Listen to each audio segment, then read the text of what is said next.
It takes a lot of skill to ride a horse, especially around a barrel at speed. But imagine doing that with low or no vision. That's the reality of South Australian barrel racer Megan McLoughlin, who last week became the only legally blind person in Australia to qualify for a barrel racing national finals.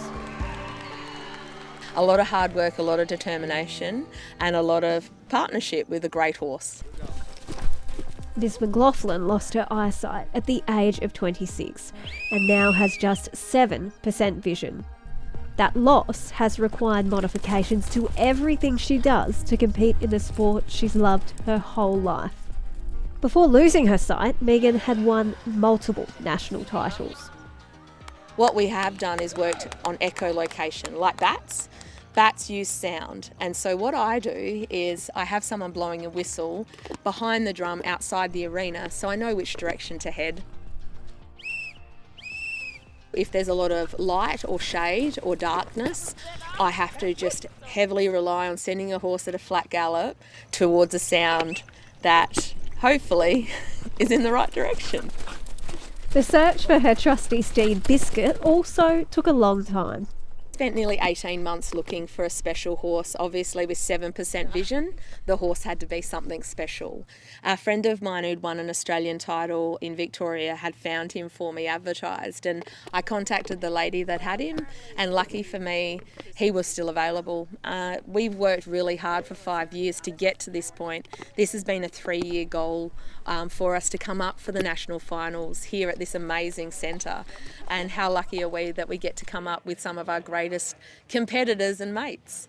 I trust him more than I trust most humans, and to be able to get on a horse and gallop and trust that he's going to do the right thing, I wish that everyone had that ability with their horse to have that relationship. Attempts in previous years to make it to the finals have been hindered by health issues and surgeries. She was born with only one kidney and diagnosed with type 1 diabetes at the age of 8. As well as being legally blind, she's a double transplant recipient and being treated for cancer. She even had a hip replacement 9 weeks ago. But none of that has stopped Megan achieving her goal, and she hopes she can show others struggling with illness or disability what is possible to achieve. My favourite quote is, "Aerodynamically a bee shouldn't be able to fly, but lucky for us no one told the bee." You know yourself as a person with a disability, whether you're a child, adult, senior, what you're capable of. Back yourself.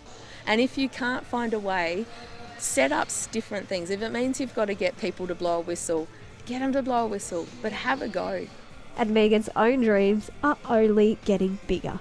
I'm thinking the Paralympics actually in the Los Angeles in 4 years' time. So I'm very fortunate that 14 years ago I received a kidney pancreas transplant, and a complete stranger saved my life in that example of giving.